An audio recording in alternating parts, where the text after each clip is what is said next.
Tenemos con nosotros una interesante entrevista con un miembro del comité político del Partido La Liberación Dominicana, que conoce mucho no solo de economía, sino también de política.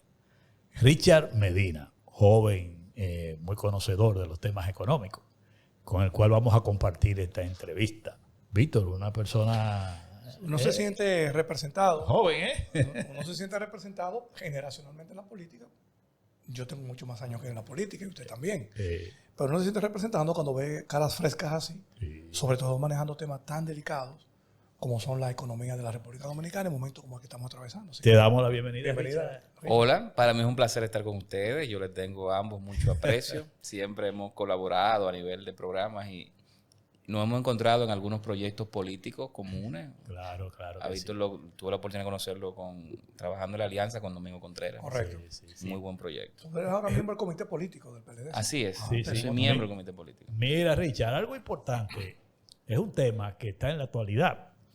En esta semana la Cámara de Diputados aprobó el denominado presupuesto complementario. Que estos son temas que a lo mejor el pueblo común no conoce mucho cuando le hablan qué es lo que es un presupuesto complementario. A nosotros nos gustaría que tú, de una manera que pueda servir hasta educativo, le diga a la gente qué es lo que es un presupuesto complementario y cuál es la opinión de ustedes como partido, específicamente tú como economista, sobre ese expediente que vamos a decir se conoció en la Cámara de Diputados y que fue aprobado esta semana. Mire, un presupuesto complementario es un presupuesto, en este caso se le llama reformulado. Exactamente. Es un presupuesto donde los presupuestos siempre tienen ingresos y gastos, una estimación de ingresos y un límite para gastar.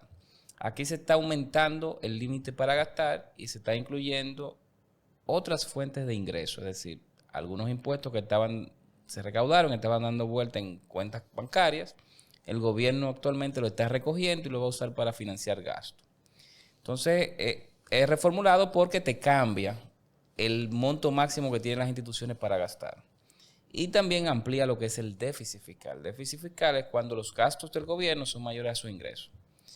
En el caso del presupuesto reformulado que se aprobó esta semana en la Cámara de Diputados, hay aumentos de gastos corrientes y de gastos de capital. Correcto. Casi iguales, un poquito más de capital. Gastos de capital es el gasto de obras públicas, es como el gasto en escuela, construcción de escuelas, pintura de escuelas, asfaltado de calles, etc. Y el gasto corriente es más que nada nómina, pensiones y también el subsidio a las EDES. De hecho, este presupuesto, yo creo que erróneamente se comenzó a decir que tenía 70 mil millones de pesos adicionales de gastos para la gente.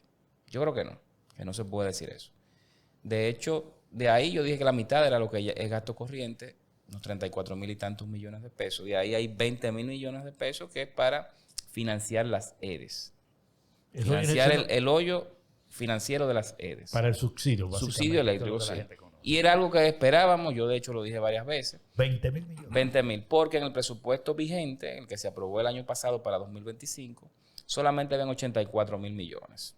Y el monto más o menos iba a ser unos 105, 110 mil millones de necesidades para financiar ese déficit. Sí. Entonces, bueno, estaba cojo. Y yo usé mucho esa palabra porque faltaba, y creo que lo están poniendo ahora, el pago de medio mes de nómina, que eso no se tenía. Faltaba un poco más para pensión. El presidente estaba dando unas pensiones especiales muy onerosas este año y el año pasado. Y eso generaba cierto descuadre en la cuenta de gasto y bueno, se le puso un dinero para pago de pensiones. También aumenta el gasto de capital, como dije, en 35 mil millones de pesos. Yo tengo mis dudas de que las instituciones que deben gastar ese dinero, que deben ejecutarlo, que como técnicamente se llama, puedan realmente ejecutarlo. Ahora, algo importante, y yo creo que desde el punto de vista político debe preocuparnos a todos. El gobierno, 2020, 2021, 2022, se endeudó en exceso. Ese es el tema. Comenzó a tomar deuda sin necesitarlo y la guardaba en cuentas de bancos. El problema de eso es que tú, si tomas dinero prestado, tienes que pagar intereses. Entonces el gobierno estaba pagando intereses de dinero que no lo utilizaba, lo tenía en cuentas. O sea, que estaba pagando un 7-8% al año de intereses por ese dinero y estaba en una cuenta que el Banco de Reserva le pagaba un 1% quizás. O sea, que era un mal negocio para el gobierno. El nuevo ministro yo creo que ha cambiado la visión errónea que tenía el gobierno y el equipo económico anterior de que ese dinero se puede guardar en cuentas. Eso no se puede guardar en cuentas. Es una barbaridad. Ellos están sacando de todo lo que estaba en fideicomisos y en cuentas bancarias de instituciones descentralizadas 23.100 millones de pesos. ¿Cuánto? 23.100 millones de pesos. Que estaba ahí, como quien dice, perdido en el mar. Si uno le dice, mira, si al 7%, ¿cuánto estaba pagando? Al 7% anual, esos 23.000 millones de pesos. Son casi 1.600 millones de pesos de interés.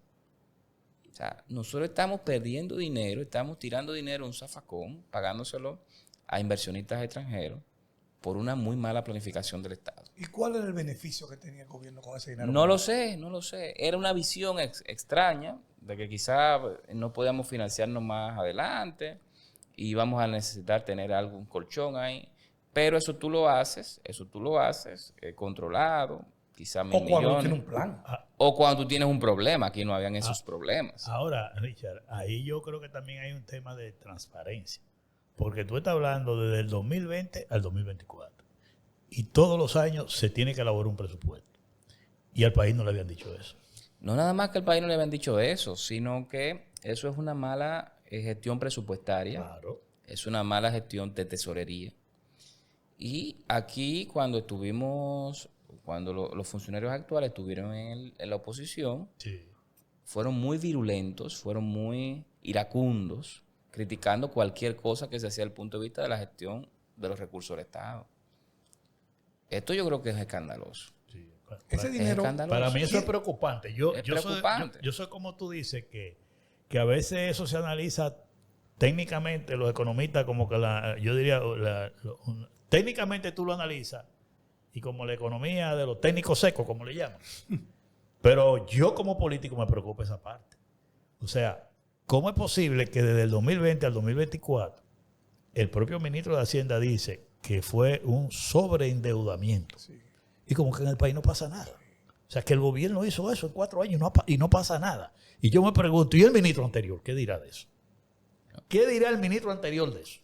Porque el que estaba ahí tiene que hablar sobre eso. O sea, ¿qué pasó? ¿Quién fue que decidió eso? Porque como dice Víctor, ¿y cuál es el beneficio para el país de ese? Entonces, esa parte uno la cuestiona. Y lo otro es que el propio ministro de Hacienda actual dice que otra parte de los fondos fueron de la fuente de instituciones que no ejecutaron su presupuesto. Entonces yo me pregunto, ustedes los economistas, como hablan claramente, esto es un presupuesto. Si esas instituciones no fueron capaces de ejecutar el presupuesto normal, ¿qué tú esperas de este presupuesto complementario? ¿Qué tú opinas? Bueno, yo como digo, imaginémonos que el presupuesto se aprueba antes de que cierre la primera semana de septiembre en el Senado y que llega inmediatamente a las manos del presidente Abinader para promulgar la ley aprobada. Nosotros tendríamos 4 meses para ejecutar esos gastos adicionales.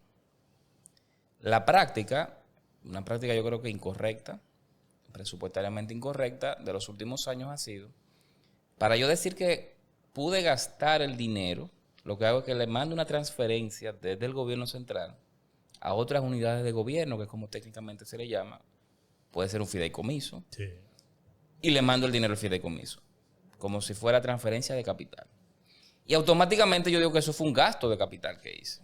Y por lo tanto, el gasto de capital se ejecutó, se cumplió al 100%. Se refleja así. Claro, pero eso es contable. En papeles. Eso es contable. Y la queja de muchos dirigentes del PLD, incluyéndome a mí, en los últimos 5 años ha sido, bueno, pero ¿por qué se está haciendo esa transferencia a un fideicomiso? Mejor digan que no se pudo gastar y punto. Porque eso hasta confunde a inversionistas extranjeros. De que tú estás diciendo que el gasto de capital fue tan alto que generó crecimiento económico cuando no lo generó porque no se hizo. Entonces hoy, con este reformulado, nos estamos dando cuenta de que lo que decíamos era verdad. Que el dinero se quedaba ahí en cuentas bancarias dando vueltas. Que el dinero no se utilizaba para el desarrollo económico, para mejorar la calidad de vida de la gente, para hacer las obras necesarias que la población demandaba. Y ese dinero que estaba en banco, como se dice, estaba en otro banco de reserva. Ahí es que voy. ¿Ese dinero qué banco lo tenía depositario? Debe ser el banco de reserva. Nada más. Debe ser el banco de reserva. ¿Y esa cantidad de dinero, y qué tanto impactó entonces en la reconversión, en el crecimiento o en el bienestar que reflejaba o refleja el Banco de Reserva, ¿qué impacto tendría ahora cartera, si se lo quitan? Bueno, mire, imaginémonos nosotros, ahí en el presupuesto reformulado hay 23 mil millones de pesos de dinero de ejercicios anteriores y 36 mil millones de pesos, que es lo que usted dice, de instituciones Que no descentralizadas que estaba por ahí dando vueltas. O sea, esos son 60 mil millones de pesos. casi 60 mil millones de pesos. Sí. Casi 60 mil millones. ¿Y quién tiene ese dinero? Entonces, ese dinero, y yo creo que había más, que hay más, de otras instituciones. Supongo usted que son 120 mil millones de pesos que tiene en reserva. El gobierno se endeuda al 7%. Toma ese dinero, lo deposita en cuentas del Banco de Reserva, que le paga por eso quizá un 1%. Oiga eso. O sea, está pagando 7 fuera, 7%, y le dan un 1 de retorno. O sea, que está perdiendo 6, o está pagando 6. ¿Qué hace el Banco de Reserva con ese dinero? El Banco de Reserva sabe que el gobierno no va a necesitar ese dinero de golpe. Y probablemente no lo iba a necesitar en el año. O sea, el gobierno duró varios años con ese dinero dando vueltas. Como dice Héctor, 3 años sin usar. Claro, toma el Banco de Reserva eso y haría lo que hace cualquier banquero. En la banca formal. Lo manda al Banco Central como depósito o lo presta a sus clientes. Pero cuando lo manda al Banco Central, se gana un 8, se gana un 9%. Si lo presta a los clientes, se gana un 14, un 13. Entonces, imagínese usted, si usted está pagando 1 o 2% al gobierno que le pone el dinero, usted se gana 7 puntos. 7 puntos, bueno, la diferencia es importante. Y en algunos momentos hasta 13 y 12. Puede ser. Entonces, eso evidentemente le genera un retorno al Banco de Reserva. Es cierto que como el Banco de Reserva tiene como único accionista al Estado Dominicano, bueno, una parte, esos dividendos le llegan al Estado Dominicano. Es cierto. Y es cierto también que una parte de ese dinero se usó para hacer múltiples obras en las ciudades, ¿no? Pero yo creo que desde el punto de vista del gobierno, el gobierno queda mal con eso. El gobierno, digamos, gobierno central. Porque estás endeudando al 7 y te están dando un 1 por dinero que no necesitas usar. Habiendo tantas necesidades, porque si tú fueras un país como Singapur, que tiene todo resuelto a nivel de infraestructura, te digo, bueno, no necesitas hacer nada. Pero aquí no pasa eso. Y ojo, yo creo que el Banco de Reserva hizo lo que correcto. Yo haría eso desde el punto de vista. Cualquier banco comercial. Claro, cualquier banco lo hiciera. Esa es la misión y visión de un banco. Claro, ese es el trabajo de un banco. Ahora, quien yo creo que se equivocó fue el gobierno, planificando mal desde 2020 la necesidad de financiamiento que tenía.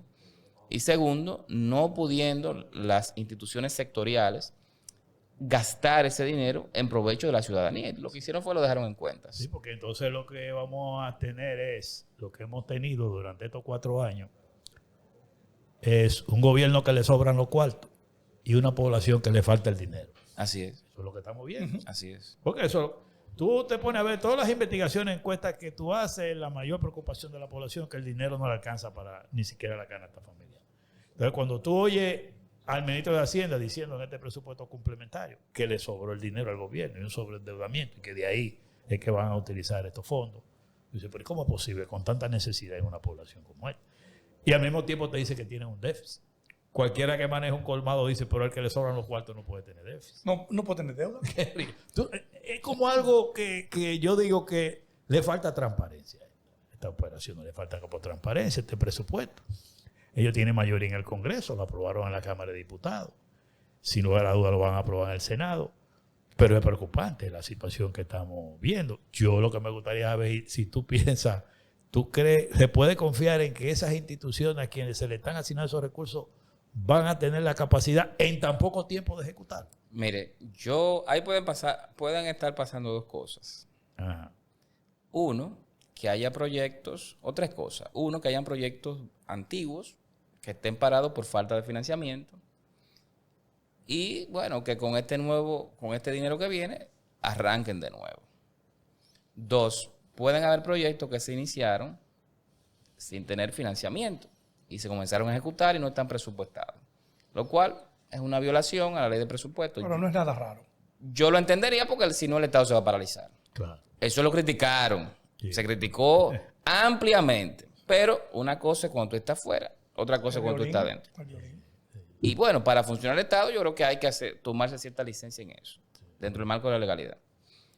Lo otro es que hayan facturas pendientes que se vengan de ubicaciones que no se han hecho por falta de recursos, que se vengan a mandar ahora. Se vayan a liquidar con ese dinero. Sí, en noviembre, diciembre, que eso es algo que hemos visto frecuentemente. Que hay una planificación un poco rara a nivel No que eso esté mal, ni que esté bien. No, es raro eso. Pero lo hacen todo apiñado juntos. Claro, que pase todo en noviembre y diciembre. Espero que no hayan transferencia otra vez a fideicomiso de 10 mil millones. Y lo otro es que si ese dinero va a nuevas obras públicas que no tienen proceso de compra hecho y no deberían tenerlo porque no tienen presupuesto, no hay tiempo. Pues no van a tener tiempo de ejecutarse. Vamos a ver qué pasa a final del año con esto. Pero fíjate, Richard, que también este presupuesto complementario contiene aumento de deuda. 10 mil millones de aumento de deuda.